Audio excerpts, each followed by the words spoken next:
Hello മച്ചമാരെ, welcome back to Mallu explainer. ഇന്ന് നമ്മൾ കേൾക്കാൻ പോകുന്നത് എന്റെ മച്ചമാരെ ഒരു കൊറിയൻ ലെവൽ ഒരു ഇന്ത്യൻ മൂവി എന്ന് പറയാം. ഇന്ത്യൻ മൂവി ആണെന്ന് കാരണം നിങ്ങൾ ഇട്ട് പോലെ നിങ്ങൾക്ക് നഷ്ടമായി പോകും. ട്വിസ്റ്റ് എന്ന് പറഞ്ഞാല് ഈ മാവൂരി പൊലിമേര എന്ന് പറഞ്ഞ സിനിമ ഉണ്ടല്ലോ, അതുപോലെയൊക്കെ തന്നെ പല ഭാഗത്ത് വെച്ച് പല ട്വിസ്റ്റുകളും. സത്യം പറയാൻ എനിക്ക് ക്ലൈമാക്സ് ഭയങ്കരമായിട്ട് ഷോക്കായി പോകട്ടോ. ഇങ്ങനെയൊക്കെ സംഭവിക്കുമോ? അല്ല, ഇവരായിരുന്നു ഇതൊക്കെ ചെയ്തത് എന്നൊക്കെ ഇങ്ങനെ ആലോചിക്കുന്ന സമയത്ത് അങ്ങനെ ഒരുപാട് ട്വിസ്റ്റുകൾ നമുക്ക് തന്ന് അവസാനം വെച്ച് സിനിമ തീരുന്ന സമയത്ത് ഒരൊറ്റ ട്വിസ്റ്റ് കൂടെ കാണിക്കുന്നുണ്ട്. അതിൽ ശരിക്കും ഒന്ന് ഷോക്കായി പോകും. സത്യം പറയാം, ഭയങ്കരമായിട്ട് ഇഷ്ടപ്പെട്ട ഇപ്രാവശ്യം ഇറങ്ങിയതിൽ വെച്ച് നല്ല റേറ്റിംഗ് ഉള്ള ഒരു ഇന്ത്യൻ മൂവിയുടെ കഥയാണ് ഇന്ന് ഞാൻ നിങ്ങൾക്ക് പറഞ്ഞുതരാൻ പോകുന്നത്. അപ്പൊ ഒരു കാര്യം മനസ്സിൽ വെച്ചോ, ഇന്ത്യൻ മൂവിയാണെന്ന് പറഞ്ഞിട്ട് നിങ്ങൾ ഇപ്പൊ തന്നെ സ്കിപ്പ് ചെയ്ത് പോവാൻ നിൽക്കണ്ട. നല്ല ലെവല് സാധനം തന്നെയാണ് കേട്ടോ. ഓക്കെ, അപ്പൊ നമുക്ക് നേരെ ഈ കഥയിലേക്ക് പോവാം. സിനിമയുടെ പേരാണ് മംഗളവാരം. ചൊവ്വാഴ്ച ദിവസങ്ങളിൽ മാത്രം കൊലപാതകം നടക്കുന്ന, പ്രത്യേകിച്ച് അവിഹിതം നടത്തുന്ന ആൾക്കാർ മാത്രം കൊലപാതകം നടക്കുന്ന ഒരു ഗ്രാമം. ആ ഗ്രാമത്തിന്റെ മിസ്റ്ററീസ് അതഴിക്കാനായിട്ട് നമുക്ക് നേരെ അങ്ങോട്ടേക്ക് പോവല്ലേ. വർഷം 1986. ആ സമയത്ത് ഒരു കുട്ടി രാത്രിയായപ്പോ ഒരു അമ്പലത്തിലേക്ക് തനിച്ചു പോകുകയാണ്. പിന്നീട് ഈ ഒരു പയ്യൻ, അവന്റെ പേര് രവി എന്നാണ്. രവി കുറച്ചു നേരം ആ ഒരു അമ്പലത്തിലേക്ക് തന്നെ കുറച്ചു നേരം ഇങ്ങനെ നോക്കി നിൽക്കുക. അതായത് ഈ കർപ്പൂരവും കാര്യങ്ങളൊക്കെ കത്തിക്കുന്ന ഒരു ഏരിയ ഉണ്ടല്ലോ, ആ ഭാഗത്തേക്ക് തന്നെ. എന്നിട്ട് അതിന്റെ മുകളിൽ നിന്നും ഇച്ചിരി എന്തോ ചുരണ്ടി എടുക്കുന്നുണ്ട്. അങ്ങനെ പിറ്റേ ദിവസം രാവിലെയായി. ഇപ്പൊ രവിയെ കാണിക്കുകയാണ്. കൂടെ തന്നെ ഒരു പെൺകുട്ടിയുണ്ട്, ഷൈലു എന്ന് പറഞ്ഞാൽ അവന്റെ ഭയങ്കരമായിട്ടുള്ള ഒരു കൂട്ടുകാരിയാണ് കേട്ടോ. കൂട്ടുകാരിക്ക് പുറമെ എന്തോ വലിയൊരു വാത്സല്യം സ്നേഹമൊക്കെ അവൾക്ക് നല്ല രണ്ടുപേർക്കും അങ്ങോട്ടും ഇങ്ങോട്ടും ഉണ്ട്. എന്തായാലും അവരങ്ങനെ കളിച്ച് നടന്നിട്ട് ഒരു പുഴക്കരയിൽ പോയി ഇരുന്നിട്ട് ഷൈലുവിന് നമ്മുടെ രവി ഉണ്ടല്ലോ, അവൻ ഇന്നലെ ചുരണ്ടി എടുത്ത് ആ ഒരു കറുത്ത് പൊടി കൊടുക്കാണ്. അതായത് അവൾക്ക് കർമ്മശിയും കാര്യങ്ങളൊന്നും ഇല്ല. സോ അതുകൊണ്ട് അവൾക്ക് ഗിഫ്റ്റ് ചെയ്തതാണ്. രവിക്ക് നന്നായിട്ട് അറിയാം അവളെ നോക്കാനൊന്നും ആരും ഇല്ല എന്ന്. സോ എന്തായാലും അവൾക്ക് ഇത് കിട്ടിയപ്പോൾ ഭയങ്കരമായിട്ട് സന്തോഷമാണ്. എന്തായാലും രണ്ടുപേരും വീണ്ടും ഓരോന്ന് പറഞ്ഞും കളിച്ചൊക്കെ അങ്ങനെ നടക്കുന്ന സമയത്ത് ഒരു കിണറിന്റെ ഭാഗത്ത് വെച്ച് ഇവരൊരു കരച്ചിൽ കേൾക്കാണ്. നോക്കുമ്പോൾ ചെറിയൊരു കറുത്ത പട്ടിക്കുട്ടി. ഷൈലുവിന് അതിനെ കണ്ടപ്പോൾ തന്നെ ഭയങ്കരമായിട്ട് ഇഷ്ടമായിട്ടോ. അപ്പൊ രവി അതിന് എടുത്തു കൊടുക്കണം. ഷൈലു പറയാണ്, ഞാൻ ഇനി വീട്ടിൽ കൊണ്ടുപോയിക്കോളാം. അങ്ങനെ ഭയങ്കര സന്തോഷത്തില് ഷൈലു ഇപ്പൊ ആ ഒരു പട്ടിക്കുട്ടി എടുത്ത് നേരെ വീട്ടിലേക്ക് ചെല്ലുകയാണ്. എത്തിയപ്പോ തന്നെ ഭയങ്കരമായിട്ട് സന്തോഷമാണ്. അച്ഛന്റെ സ്കൂട്ടർ അവിടെ കാണുന്നുണ്ട്. അപ്പൊ ആ ഒരു സന്തോഷത്തില് അവള് വീട്ടിന്റെ ഉള്ളിലേക്ക് കയറി ചെന്ന സമയത്ത് അവളുടെ ആ ഒരു സന്തോഷമൊക്കെ പോവാണ്. കാരണം എന്താണ്, അവളുടെ അമ്മ മരിച്ചു. അച്ഛൻ രണ്ടാമത് വിവാഹം കഴിച്ചതാണ്. ഇപ്പൊ ഇങ്ങോട്ടേക്ക് വന്നത് അവളെ കാണാനൊന്നുമല്ല. അവളുടെ പേരിൽ അവളുടെ അമ്മമ്മ ഒരു ഇച്ചിരി സ്ഥലം എഴുതി വെച്ചിട്ടുണ്ട്. അതുകൂടി ഇയാളുടെ പേരിൽ എഴുതി കൊടുക്കാൻ. എന്തായാലും മോളെ ഞാൻ തന്നെയല്ലേ നോക്കണ്ടേ. അപ്പൊ പിന്നെ അതും കൂടെ എന്റെ കയ്യിൽ കിട്ടിയിട്ടുണ്ടെങ്കിൽ എന്നാ മുത്തശ്ശിക്ക് നന്നായിട്ട് അറിയാം ഈ പന്നക്കഴുകറിയ. മുത്തശ്ശി പറഞ്ഞു, നിനക്ക് ഞാൻ തരില്ല. എന്റെ മോളെ വഴിയതാരാക്കാൻ എനിക്ക് ഒരു താല്പര്യമില്ലെന്ന്. അങ്ങനെ മുത്തശ്ശിയെ കുറെ ചീത്തം പറഞ്ഞ് ഈ അച്ഛനും അതുപോലെ തന്നെ ഈ രണ്ടാം ഭാര്യയും കൂടെ അവിടെ നിന്ന് ഭയങ്കര ദേഷ്യത്തിൽ പോവുക. പാവം നമ്മുടെ ഷാലു, ആരും ഇല്ല അവൾക്ക്. ആകെ ഉള്ളത് ഈ ഒരു മുത്തശ്ശിയും അതുപോലെ തന്നെ രവിയാണ് കേട്ടോ. ആ ഒരു സ്നേഹത്തിന് വേണ്ടിയിട്ട് ഒരുപാട് കൊതിക്കുന്നുണ്ട് അവള്. എന്ന് എത്ര അവൾക്ക് കിട്ടണോ അതിന്റെ എത്രയോ ഇരട്ടിയായിട്ട് നമ്മുടെ രവി കൊടുക്കുന്നുണ്ട്. അവൻ പറയാണ്, ആര് വേണമെങ്കിൽ പോയിക്കോട്ടെ, ഞാൻ ഉണ്ടാവില്ല നിന്റെ കൂടെ. ഇതിങ്ങനെ സംസാരിച്ചുകൊണ്ടിരിക്കുന്ന സമയത്ത് രവിയുടെ അച്ഛൻ അങ്ങോട്ടേക്ക് വരികയാണ്. മുഴു സമയം കൂടിയൻ. അതുപോലെ തന്നെ ഇവർക്ക് അമ്മയില്ല. അപ്പൊ ഇയാൾ വന്നിട്ട്, രവി ഞാൻ നിന്നോട് പറഞ്ഞല്ലേ സിഗരറ്റ് മേടിക്കണമെന്നൊക്കെ പറഞ്ഞിട്ട് എന്ന് പറഞ്ഞ് ഇവനെ 2 കിഴക്കും കൊടുത്തിട്ട് അത് മേടിക്കാൻ പറഞ്ഞേക്കാണ്. രവിക്കാണ് ഇതൊന്നും ഇഷ്ടമില്ല കേട്ടോ. ഭയങ്കരമായിട്ട് ദേഷ്യം വരുന്നുണ്ട്. എന്നാൽ രവി പോയി കഴിഞ്ഞപ്പോ അവന്റെ അച്ഛനുണ്ടല്ലോ, ഷൈലുവിനെ ഒരു മോശമായ രീതിയിൽ ടച്ച് ചെയ്യാണ്. എന്താ മോളെ, കുറെ ദിവസമായാലും വന്നിട്ട് ഇന്ന് എന്തായാലും വൈകുന്നേരം വരണം കേട്ടോ. ഈ ഒരു കാര്യം പറയുമ്പോൾ തന്നെ ഷൈലുവിന്റെ മുഖത്ത് വല്ലാത്തൊരു പേടി ഉണ്ടായിരുന്നു. അങ്ങനെ അന്നേ ദിവസം രാത്രിയായ സമയത്ത് ഷൈലു പെട്ടെന്ന് ഞെട്ടി എഴുന്നേൽക്കാണ്. കാരണം നാട്ടുകാരുടെ ഒച്ചയും ബഹളൊക്കെ. അപ്പൊ ആ ഒച്ചപ്പാട് കേട്ട ഭാഗത്തേക്ക് ഓടിച്ചെന്ന് നോക്കുമ്പോൾ ശൈലി അവൻ ഞെട്ടി തെരിച്ചു പോകണം. അതായത് രവി, അവന്റെ അച്ഛൻ, ഇവർ രണ്ടുപേരും താമസിക്കുന്ന ആ ഒരു വീട് പൂർണ്ണമായിട്ടും കത്തിരിഞ്ഞുകൊണ്ടിരിക്കുകയാണ്. രണ്ടുപേരും ഇതിന്റെ ഉള്ളിൽ കിടന്ന് നിലവിളിക്കുന്ന ശബ്ദം അവള് കേൾക്കുകയാണ്. നാട്ടുകാർ എത്ര ശ്രമിച്ചിട്ടും രണ്ടുപേരെയും രക്ഷിക്കാൻ പറ്റിയില്ല. കത്തിക്കരിഞ്ഞു പോവാണ്. അങ്ങനെ നമ്മുടെ ഈ ഒരു ശൈലുവിന് ആകെ ഉണ്ടായിരുന്ന തുണയായിട്ടുള്ള രവിയും അവൾക്ക് നഷ്ടമാകുകയാണ്. അങ്ങനെ ഈ ഒരു സംഭവം കഴിഞ്ഞു. ഇപ്പൊ 10 വർഷമായിട്ടുണ്ട്. ഒരു രാത്രി സമയം കാണിക്കണം. ഒരു കറുത്ത നായിക തെരുവിലൂടെ അങ്ങനെ നടക്കുന്നുണ്ട്. അതുപോലെ തന്നെ തലയിൽ ഒരു പ്രത്യേകതരം തീയും കാര്യങ്ങളൊക്കെ വെച്ചാൽ കണ്ടാൽ തന്നെ പേടിയാവുന്ന ഒരു സ്ത്രീ ആ രാത്രി അങ്ങനെ അതിലൂടെ നടക്കുകയാണ്. എന്തായാലും പിറ്റേ ദിവസം രാവിലെയായി. ഈ കഥയിലെ തന്നെ മെയിൻ ആയിട്ടുള്ള 2 കഥാപാത്രങ്ങൾ കാണിക്കുകയാണ്. ആ ഒരു മുട്ടയുടെ പേര് കാശിനാഥൻ, അതുപോലെ തന്നെ മറ്റാളുടെ പേര് സുനി. ഈ സുനിക്ക് കണ്ണ് കാണാൻ കഴിയില്ല കേട്ടോ. അതുകൊണ്ട് തന്നെ ആരുടെങ്കിലൊക്കെ കൂടെ എപ്പോഴും ഇങ്ങനെ യാത്ര ചെയ്തുകൊണ്ടിരിക്കും. ഈ നാട്ടുകാരുടെ സപ്പോർട്ടിലാണ് ഈ സുനി ജീവിക്കുന്നത്. എന്തായാലും ഇവര് സൈക്കിളിൽ അങ്ങനെ പോയിക്കൊണ്ടിരിക്കുന്ന സമയത്ത് നാട്ടുകാരൊക്കെ എങ്ങോട്ടോ വല്ലാതെ ധൃതിയിൽ ഓടിക്കൊണ്ടിരിക്കുകയാണ്. എന്താണെന്നറിയാൻ വേണ്ടി നേരെ അങ്ങോട്ടേക്ക് ചെന്ന് നോക്കി. ആര്? ഈ കാശിനാഥൻ അതുപോലെ തന്നെ സുനിയും കൂടെ. അവിടെ എത്തിയ സമയത്ത് ചുമരിൽ ആരോ എന്തോ ഒരു കാര്യം എഴുതി വെച്ചിട്ടുണ്ട്. ഇതെന്താണെന്ന് വായിച്ച് ഇവരൊന്നും ഞെട്ടിപ്പോകുന്നുണ്ട്. ഇതേ സമയത്ത് തന്നെ ഡാനി എന്ന് പറഞ്ഞ മറ്റൊരാൾ അങ്ങോട്ടേക്ക് വരുന്നുണ്ട്. എന്താ ചേട്ടാ കാര്യം എന്ന് കാശിയോട് ചോദിക്കുകയാണ്. കാരണം ഈ ഡാനിക്ക് വായിക്കാറില്ലേ. അപ്പൊ ഡാനിയോട് കാശി പറയുന്നുണ്ട്, ഡാനി ഞാൻ പറയുന്ന കാര്യം കേട്ട് നീ വല്ലാണ്ട് പൊട്ടിത്തെറിക്കാൻ നിൽക്കരുത്. അതായത് നിന്റെ ഭാര്യയും അതുപോലെ തന്നെ തൊട്ടടുത്ത ഗ്രാമത്തിൽ ഒരാളും തമ്മിൽ എന്തോ ഒരു അവിഹിതം എന്നാണ് ഇവിടെ എഴുതി വെച്ചിട്ടുള്ളത്. ഇത് കേട്ടപ്പോൾ ഡാനിക്ക് പ്രാന്തളുകയാണ്. കയ്യിലുണ്ടായിരുന്ന ഒരു ആയുധം എടുത്തിട്ട് ഇപ്പൊ കുത്തിക്കൊല്ലും എന്നുള്ള ആ ഒരു ഭാവത്തിൽ ഇയാൾ പോവാണ്. എന്ന പ്രാന്ത് പിടിച്ചിങ്ങനെ നടക്കില്ലെന്ന് കാശി ഉറക്കനെ വിളിച്ചു പറയുന്നുണ്ട്. ഇതേ സമയത്ത് ഈ ഗ്രാമത്തിലെ മറ്റൊരു ഭാഗത്ത് ഒരു വാഴത്തോട്ടം കാണിക്കുകയാണ്. ഇതിന്റെ ഒത്ത നടുവിലായിട്ട് ഒരു കിണറുണ്ട്. അവിടെ കൃഷി ചെയ്തുകൊണ്ടിരിക്കുന്ന ഒരാൾ ഇങ്ങനെ ചുറ്റും നോക്കുമ്പോൾ ഒരുമാതിരി ഒരു ബട്ടർഫ്ലൈസിനെ കാണുകയാണ്. നല്ല കളറുള്ള ബട്ടർഫ്ലൈസ്. അതുപോലെ തന്നെ ആ കിണറിന്റെ ഒരു ഭാഗത്തായിട്ട് ഇയാൾ ഒരു കാര്യം കണ്ട് ഞെട്ടിക്കോവി വിളിക്കുകയാണ്. നാട്ടുകാരെല്ലാവരും ഓടിക്കൂടി. കൂട്ടത്തില് ഡാനിയുണ്ട്. കാരണം ഇവിടെ മരിച്ചു കിടക്കുന്നത് ഇയാളുടെ ഭാര്യയും അതുപോലെ തന്നെ അവളുമായിട്ട് ആ ഒരു അവിഹിതം ഉണ്ടായിരുന്ന ആളുണ്ടല്ലോ, ഇവര് രണ്ടുപേരാണ് ഇവിടെ വിഷം അടിച്ച് മരിച്ചു കിടക്കുന്നത്. അതും ഭയങ്കര ക്രൂരമായിട്ട് തന്നെ. എന്തായാലും ഇവരുടെ ആ ഒരു അവിഹിതം ഇത് നാട്ടുകാരെ അറിഞ്ഞതുകൊണ്ട് ആ ഒരു അപമാനം കാരണം ആത്മഹത്യ ചെയ്തതായിരിക്കണം. എന്തായാലും ഇതിനുശേഷം ഈ നാട്ടിലെ SI ഇങ്ങോട്ടേക്ക് വരികയാണ്. ഒരു ലേഡിയാണ് ഇപ്പൊ അടുത്ത് പോസ്റ്റിംഗ് നടന്നതാണ്. എന്തായാലും എത്തിയപാട് തന്നെ SI ചുറ്റുള്ള കാര്യങ്ങളൊക്കെ ഒന്ന് നിരീക്ഷിക്കുകയാണ്. മാത്രമല്ല തെളിവുകൾ നശിക്കുന്നതിന് മുന്നേ ഇതിന്റെ ഫോട്ടോ കാര്യങ്ങളൊക്കെ എടുക്കാണല്ലോ. ഇതുകൊണ്ട് ഈ നാട്ടിൽ ആകെ ഉണ്ടായിരുന്ന ഒരു ഫോട്ടോഗ്രാഫർ പ്രകാശ് ഇയാളെ വിളിക്കുകയാണ്. എന്തായാലും ഇതേ സമയത്ത് തന്നെ SI പറയുന്നുണ്ട് ഇതുപോലെ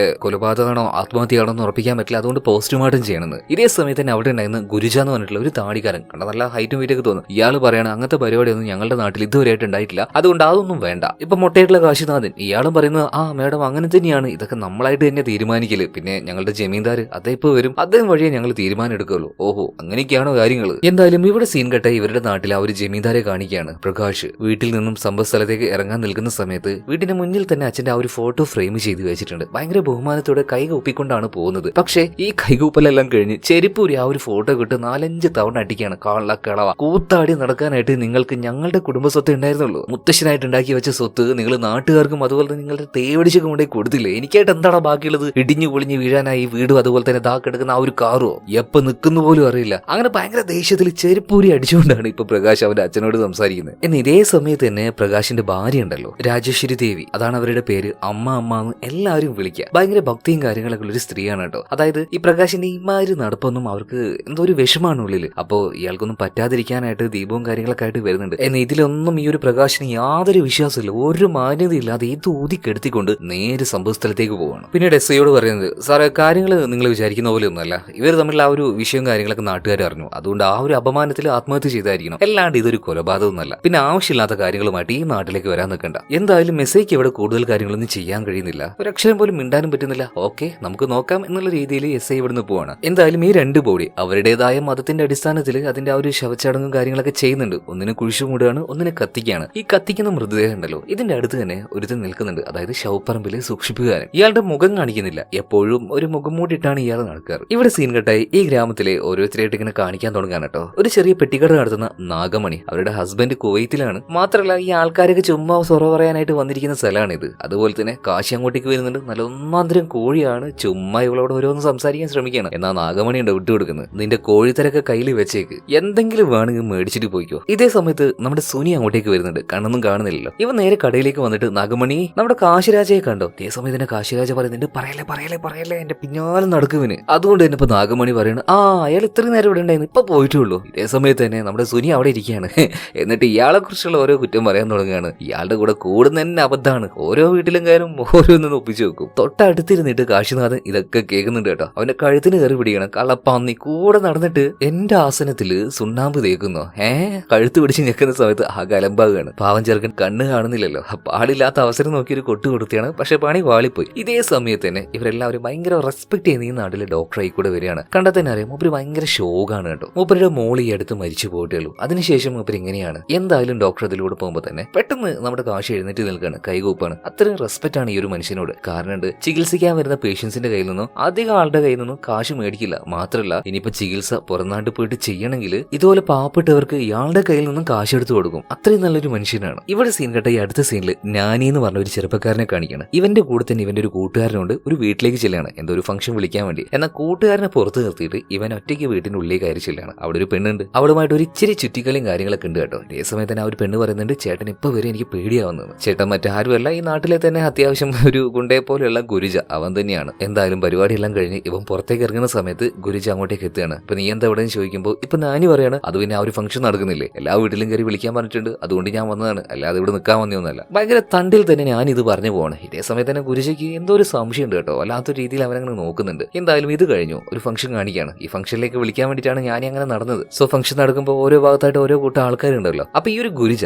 അവനിങ്ങനെ അവന്റെ ആൾക്കാരോട് ഇങ്ങനെ സംസാരിക്കുകയാണ്. അതായത് ഈ ചുമരിൽ എഴുതി വെക്കുന്നത് മറ്റാരുമല്ല, എനിക്ക് നല്ല സംശയമുണ്ട്, ആ ഒരു ഫോട്ടോഗ്രാഫർ ആയിട്ടുള്ള ശിവ ഉണ്ടല്ലോ, ശിവ തന്നെയായിരിക്കും. ഇങ്ങനെ ശിവയെ കുറിച്ച് ഈ ഒരു കാര്യം പറയുന്നത് ആര് കേൾക്കാണ്? ശിവയുടെ കൂട്ടുകാരനായിട്ടുള്ള ഞാൻ ഈ കാര്യം ചെന്ന് നേരെ ശിവയോട് പറഞ്ഞു കൊടുക്കുകയാണ്. പിന്നത്തെ കാര്യം പറയണ്ടല്ലോ, വന്ന് ചോദിക്കുകയാണോ അങ്ങോട്ടും ഇങ്ങോട്ടും തല്ലെന്ന് പറഞ്ഞാൽ പൂരപ്പറമ്പാവുകയാണ് ആ ഒരു ഫംഗ്ഷൻ നടക്കുന്ന സ്ഥലം. ഇതേ സമയത്തിന് കൂട്ടത്തിലുള്ള ഒരാൾ ഉറക്കനെ വിളിച്ചു പറയാണ് എല്ലാവരും നിർത്തടാ, ജമീന്ദാറിന്റെ കാറ് വരുന്നുണ്ട് എന്ന്. എല്ലാവരും വേഗം അടിയെല്ലാം നിർത്തി ഭയങ്കര റെസ്പെക്റ്റിൽ നിൽക്കുകയാണ്. എന്നാൽ ഈ ഒരു ബഹുമാനം ജമീന്ദാർക്കല്ല, അവരുടെ അവരുടെ വൈഫായിട്ടുള്ള രാജേശ്വരി ദേവി ആ ഒരു സ്ത്രീക്ക് വേണ്ടിയിട്ടാണ്. ഒരക്ഷരം ആരും ഇടുന്നില്ല കേട്ടോ. വരുന്ന സമയത്ത് രാജേശ്വരി ദേവിയെ കാണുമ്പോൾ എല്ലാവരും കൈകൂപ്പി കാണിക്കുകയാണ്. ഞാൻ പറഞ്ഞല്ലോ, ഈ നാട്ടുകാരെല്ലാവരും ഒരു അമ്മയെ പോലെയാണ് ഈ രാജേശ്വരിയെ കാണുന്നത്. വന്ന് പെൺകുട്ടിയോട് കുറച്ച് കാര്യങ്ങളൊക്കെ സംസാരിച്ച് തിരിച്ചു പോകാൻ കേട്ടോ. ഇതിന് ശേഷമാണ് ഇവർ ഈ അടിയെ കുറിച്ച് സംസാരിക്കുന്നത്. ഇനി അടിയും പിടിയൊന്നും വേണ്ട, ഇത് നല്ല ദിവസമല്ലേ, ഫംഗ്ഷൻ നടക്കുന്ന സമയമല്ലേ, എന്തിനാ വെറുതെ അലമ്പെന്നൊക്കെ പറഞ്ഞിട്ട് ഒരു വിധത്തിൽ അടിയൊക്കെ ഒന്ന് ഒതുക്കി നിർത്തുകയാണ്. ഇവിടെ സീൻ കെട്ട ഈ അടുത്ത സീനിൽ ഒരു അമ്പലത്തിൽ കാണിക്കുകയാണ്. അവിടെ തന്നെ ഒരു പൂജാരിയുണ്ട്, കൂടെ തന്നെ ഒരു സ്ത്രീയുണ്ട്. അപ്പൊ അവരിങ്ങനെ ചോദിക്കുന്നുണ്ട്, എന്താണ് പൂജാരി, നമ്മുടെ ഈ നാട്ടിൽ എപ്പോഴും ഇങ്ങനെ പ്രശ്നങ്ങളാണല്ലോ. ഇതേ സമയത്ത് തന്നെ പൂജാരി പറയുന്നുണ്ട് ആ സ്ത്രീയോട്, അത് പിന്നെ നമ്മുടെ നാട്ടിൽ ആ ഒരു ഉത്സവം ഉണ്ടല്ലോ, ഇതൊക്കെ നടന്നിട്ട്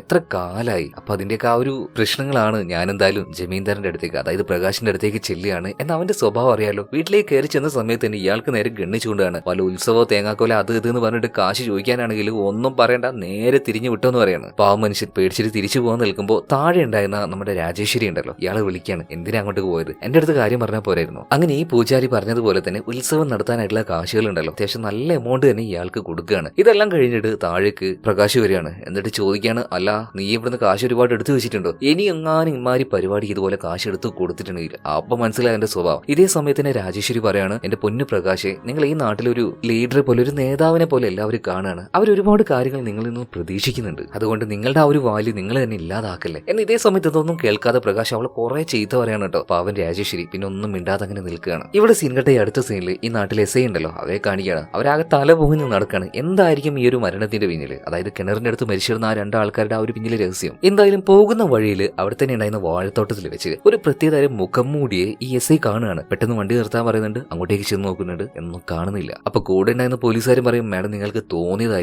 എന്നാൽ എസ് ഐക്ക് അറിയാം അത് തോന്നിയതല്ല, അവിടെ എന്തോ ഒന്നിനെ കണ്ടിട്ടുണ്ട്, ഒരു മുഖം മൂടി. എന്തായാലും ഇതെല്ലാം കഴിഞ്ഞു. പിന്നീട് ഉത്സവം നടക്കുകയാണ്. ആ സമയത്ത് പല കാര്യങ്ങളും നമ്മളെ കാണിക്കുന്നുണ്ട്, അതായത് അതിന്റെ ആ ഒരു സെലിബ്രേഷനും പാട്ടും കാര്യങ്ങളൊക്കെ ആയിട്ടാണ്. അപ്പൊ നമ്മൾ ഇടയ്ക്കിടയ്ക്ക് കാണാറുള്ള ആ ഒരു മുഖം മൂടി ഉണ്ടല്ലോ, ശവപ്പറമ്പിലെ ശവം കത്തിക്കുന്ന ആള്, ഇയാളെ മുഖം മൂടി ഇട്ടുകൊണ്ട് ആ ഒരു കാട്ടിൽ കിടന്ന് ഒരുമാതിരി ഒരു ചുടല നാടകമല്ല, ഒരു നൃത്തം ഇത് ചെയ്തുകൊണ്ടിരിക്കുകയാണ്. മാത്രമല്ല രാത്രിയാകുമ്പോൾ ഒരു പ്രത്യേകതരം സ്ത്രീയെ നമ്മൾ ഇടയ്ക്കിടയ്ക്ക് കാണാറില്ലേ, തലയിൽ തീയെല്ലാം വെച്ച് നടക്കുന്ന അങ്ങനെ ഒരു സ്ത്രീ. അതുപോലെ തന്നെ ഭയങ്കര ഘോരമായിട്ട് നടക്കുന്ന ഒരു കറുത്ത നായ. എല്ലാം ഈ ഒരു സെലിബ്രേഷന്റെ സമയത്ത് ആൾക്കാരൊന്നും അറിയാതെ ഈ മൂന്ന് കാര്യങ്ങളും അതിന്റേതായ വഴിക്ക് അങ്ങനെ നടക്കുന്നുണ്ട്. എന്തായാലും പിറ്റേ ദിവസമായി ചൊവ്വാഴ്ചയാണ്. ചൊവ്വാഴ്ച ദിവസമാണ് ഇതുപോലുള്ള എഴുത്തുകൾ ചുമരിലുണ്ടാവുക. വിചാരിച്ചതുപോലെ തന്നെ നാട്ടുകാർ ഒരു ചുമരിന്റെ ഭാഗത്തേക്ക് ഓടുകയാണ് കേട്ടോ. ഇപ്പൊ ആ ഒരു ഭാഗത്തേക്ക് നമ്മുടെ കാശിനാഥനും അതുപോലെ തന്നെ സുനി ഓടുന്നുണ്ട്. അപ്പൊ സുനി ഇങ്ങനെ കാശിനാഥനോട് പറയുന്നുണ്ട്, അണ്ണാ എനിക്ക് ഇപ്രാവശ്യം തോന്നുന്നത് നിങ്ങളുടെ പേരും വേറെ ആരെങ്കിലും പേരായിരിക്കും എന്നാണ്. കാരണം ഈ നാട്ടിൽ ഒരുവിധം വീട്ടിലൊക്കെ നിങ്ങൾ കയറാറുണ്ട്, ഒന്നും മിണ്ടാതിരിക്കണം, ഒന്ന് വേഗം വാന്ന് പറഞ്ഞിട്ട് ഇവര് നേരെ ചെന്ന് നോക്കുമ്പോൾ ഇപ്രാവശ്യം എഴുതി വെച്ചിട്ടുള്ളത് ആ ഒരു പെട്ടിക്കടയിലെ ലേഡി ഉണ്ടല്ലോ, നാഗമണി, അവരുടെ പേരും വേറെ ഒരാളുടെ പേരുമാണ്. ഇത് കണ്ടപ്പോ തന്നെ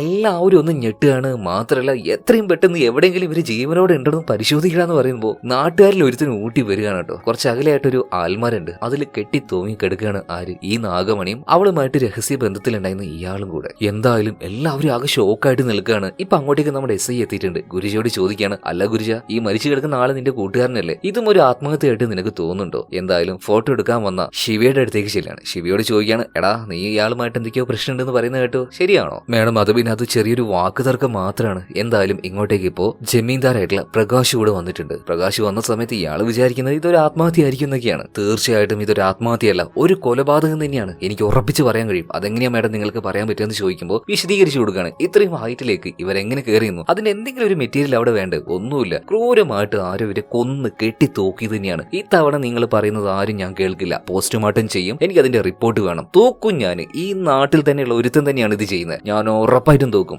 എല്ലാവരുടെ മുഖത്തേക്ക് ഒരു സംശയത്തിന്റെ രീതിയിൽ നോക്കിയിട്ടാണ് എസ് ഐ അവിടുന്ന് പോകുന്നത്. ഇതിനുശേഷം രാത്രിയാകുമ്പോൾ കാണുന്ന ആ ഒരു നായ ഉണ്ടല്ലോ, ഇതിനെ കാണിക്കാണ്. അതും ആ ഒരു പുല്ലുകൾക്കിടയിൽ ഒരു ഭയങ്കര സ്ട്രേഞ്ച് ആയിട്ടുള്ള ലുക്കിൽ ഈ നായ അങ്ങനെ നിൽക്കുകയാണ്. എന്തായാലും എല്ലാവരോടും വെല്ലുവിളിച്ചെങ്കിലും എസ് ഐയും ഭയങ്കര ആശയക്കുഴപ്പത്തിലാണ്. ഇതാരായിരിക്കും, ഒരു ക്ലൂവും കാര്യങ്ങളും ലഭിക്കുന്നില്ല. എന്തായാലും പോസ്റ്റ്മോർട്ടം റിപ്പോർട്ട് വരട്ടെ, എന്നിട്ട് നോക്കാം നമുക്ക്. മാത്രമല്ല ഈ ചൊവ്വാഴ്ച ദിവസം മാത്രമായിട്ട് ഇതെങ്ങനെ ഈ സംഭവിക്കുന്നത്. എന്തായാലും അടുത്ത ചൊവ്വാഴ്ച വരാനായിട്ടുണ്ട്. എല്ലാവരും കൂടെ ഇരുന്ന് സംസാരിക്കുകയാണ്. ഇതേ സമയത്ത് തന്നെ പൂജാരി പറയാണ്, ഇതിന്റെയൊക്കെ കാരണം ഇവിടെ ആ ഒരു പൂജയും കാര്യങ്ങളൊന്നും നടക്കാത്തതുകൊണ്ടാണ്. അതുകൊണ്ട് എല്ലാവരും ഒരു യാഗം ചെയ്യാൻ വേണ്ടി എന്റെ കൂടെ നിൽക്ക്, നമുക്ക് ആ ഒരു യാഗം പൂർത്തിയാക്കുകയാണെങ്കിൽ ഇങ്ങനെയുള്ള ദുർമരണങ്ങളൊക്കെ നമുക്ക് പരമാവധി ഒഴിവാക്കാൻ കഴിയും എന്ന്. ഇതൊന്നും ആൾക്കാർ കേൾക്കുന്നില്ല. എല്ലാവരും പറയാണ്, നാളെ ആണല്ലോ കൊലപാതകം നടക്കാൻ വേണ്ടി പോകുന്നത്, ഇതുകൊണ്ടൊന്നും ഒരു കാര്യമില്ല, ഇന്ന് രാത്രി നമുക്ക് എല്ലാവർക്കും റോന്ത് ചുറ്റണം. ഒരുത്തൻ എന്തായാലും എഴുതി വെക്കാനായിട്ട് ഈ ഗ്രാമത്തിലേക്ക് വരുമല്ലോ, കയ്യോടെ പൊക്കണം. അപ്പൊ ഈ ഒരു കാര്യങ്ങൾ കണ്ണു കാണാത്ത സുനി വഴി എല്ലാവരിലും അറിയിക്കുകയാണ്. അതായത് ഇങ്ങനെ രാത്രി റോന്ത് ചുറ്റാൻ പോകുന്നുണ്ട്, എല്ലാവരും കൂടെ വരണമെന്ന്. അങ്ങനെ പല ടീമായിക്കൊണ്ട് രാത്രി തന്നെ തീപ്പന്തങ്ങളുമായിട്ട് എല്ലാവരും ഗ്രാമത്തെ ചുറ്റി നടക്കുകയാണ്. ഇതേ സമയത്താണ് നമ്മുടെ ഡോക്ടർ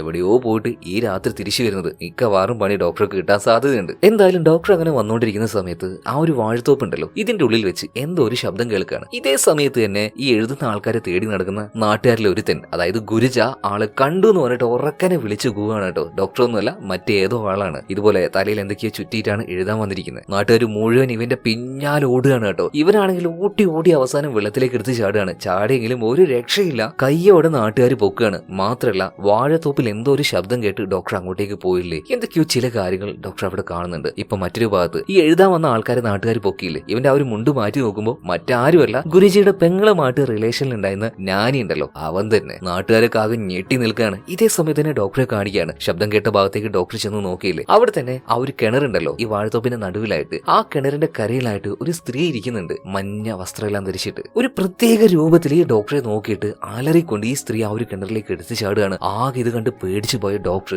ഒരു പേര് പറയാണ്, ഷൈലു, ശൈലജ. ആ പേര് നിങ്ങൾക്ക് ഓർമ്മയുണ്ടോ? കഥയുടെ ആരംഭത്തിൽ തന്നെ നമ്മൾ കേട്ട അതേ പേര് തന്നെ, അതേ പെൺകുട്ടി തന്നെ. എന്തായിരിക്കും അവൾക്ക് സംഭവിച്ചിട്ടുണ്ടാവുക? എങ്ങനെയാണ് അവളുടെ ആത്മാവിനെ ഡോക്ടർ ഇങ്ങനെ കാണാൻ കാരണമായത്? എന്തായാലും ഷൈലുവിന്റെ കഥ ഒരു ഫ്ലാഷ് ബാക്കിലേക്ക് നമുക്ക് പോവാം. അന്ന് അവളെ ഏറ്റവും ഇഷ്ടപ്പെട്ട അവളുടെ രവിയെ തന്നെ അവൾക്ക് നഷ്ടമായിട്ടുണ്ട്. ഇതിനുശേഷം ഭയങ്കരമായിട്ടുള്ള ഒരു ഒറ്റപ്പെട്ട ലൈഫ് തന്നെയായിരുന്നു അവൾക്ക്. ആകെ ഉണ്ടായിരുന്ന മുത്തശ്ശി മാത്രമാണ്. ജീവിക്കാനല്ല, നന്നായിട്ട് തന്നെ ഷൈലു കഷ്ടപ്പെടുന്നുണ്ട്. ഇപ്പൊ രാവിലെ തന്നെ കുളിച്ചൊരുങ്ങി മാറ്റി ഭക്ഷണം ഉണ്ടാക്കി അവള് കോളേജിലേക്ക് പോകാൻ നിൽക്കുകയാണ്. അവളുടെ വീട്ടുമുറ്റത്ത് തന്നെ നമ്മൾ എപ്പോഴും കാണാറുള്ള ആ ഒരു സ്ട്രേഞ്ച് ആയിട്ടുള്ള കറുത്ത നായ ഉണ്ടല്ലോ, അവനും ഇരിപ്പുണ്ട്. ആ നായ ഏതാന്ന് മനസ്സിലായോ? തുടക്കത്തില് നമ്മുടെ രവി ആ ഒരു കിണറ്റിൽ നിർത്തോടുത്ത ആ ഒരു കറുത്ത നായ ഉണ്ടല്ലോ, അത് തന്നെയാണിത്. എന്തായാലും ഈ ഒരു നായയോട് ബായെല്ലാം പറഞ്ഞിട്ട് അവള് നേരെ കോളേജിലേക്ക് പോവാണ്. അപ്പൊ അവള് പോകുന്ന വഴിക്ക് അവളുടെ അയൽവാസിയായിട്ടുള്ള ഒരു ചെറുക്കനുണ്ട്, എപ്പോഴും അവളെ സൈറ്റ് അടിച്ചുകൊണ്ടിരിക്കും. എന്നൊരു രീതിയിലും അവനെ നമ്മുടെ ശൈലു മൈൻഡ് ചെയ്യില്ല. കാരണം എന്താണ്, അവളുടെ കോളേജിൽ തന്നെ അവൾക്ക് ഇഷ്ടപ്പെട്ട ഒരു സാറുണ്ട്. രണ്ടുപേരും നല്ല പ്രണയത്തിലാണ്. മദൻ, അതാണ് ആ ഒരു സാറിന്റെ പേര്. കാണാനും നല്ല സുന്ദരനാണ്. ഒരു ദിവസം ഇയാളുടെ പേഴ്സ് നഷ്ടമായപ്പോൾ നമ്മുടെ ശൈലുവാണ് അതെടുത്തു കൊടുത്തത്. ഇതിനുശേഷമാണ് ഇവരുടെ ആ ഒരു പ്രണയം തുടങ്ങിയത് കേട്ടോ. ശരിക്കും ശൈലുവിനെ ആ ഒരു പ്രണയം അവളുടെ ആ ഒരു അസ്ഥിക്ക് ബാധിച്ചിട്ടുണ്ടായിരുന്നു. ഇപ്പൊ രാത്രിയാകുമ്പോൾ ശൈലുവിനെ കാണിക്കാണ്. അവൾക്ക് അവളുടെ ആ ഒരു ടീച്ചറുമായിട്ടുള്ള ഒരു എന്താ പറയാ സെക്ഷൽ റിലേഷൻ ഉണ്ടല്ലോ, അങ്ങനെയുള്ള ആ ഒരു പല കാര്യങ്ങളും രാത്രിയാകുമ്പോൾ അവളുടെ മനസ്സിലേക്ക് വരികയാണ്. അവൾക്ക് എന്തോ ഇത് സഹിക്കാൻ കഴിയാത്തതുപോലെ. ഇതിനൊരു കാരണമുണ്ട്, അത് കുറച്ച് കഴിയുമ്പോൾ മനസ്സിലാവും. വെറുതെ ഒരു ചീത്ത പെൺകുട്ടിയാണ് ശൈലു എന്ന് വിചാരിക്കേണ്ട,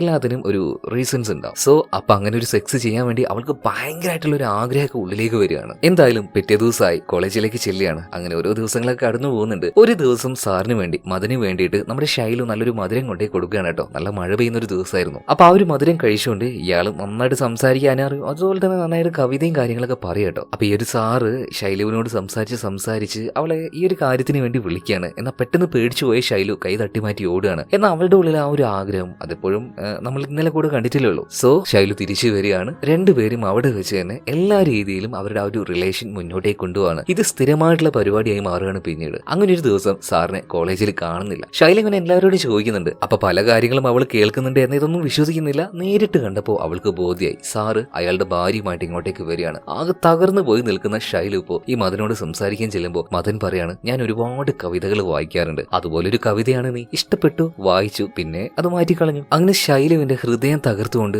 അങ്ങനെ ഒരു സംസാരവും പറഞ്ഞുകൊണ്ട് മദൻ അവിടുന്ന് പോവാണ്. ആ ഒരു പെരുമഴയത്ത് അവള് ഹൃദയം തകർന്ന് നിന്ന് കരയാണ്. അങ്ങനെ അവൾ വീട്ടിലേക്ക് തിരിച്ചെത്തി. എന്നാൽ അവളുടെ ഹൃദയം കൂടുതൽ തകർക്കുന്ന ഒരു കാര്യം അവിടെ വെയിറ്റ് ചെയ്യുന്നുണ്ടായിരുന്നു.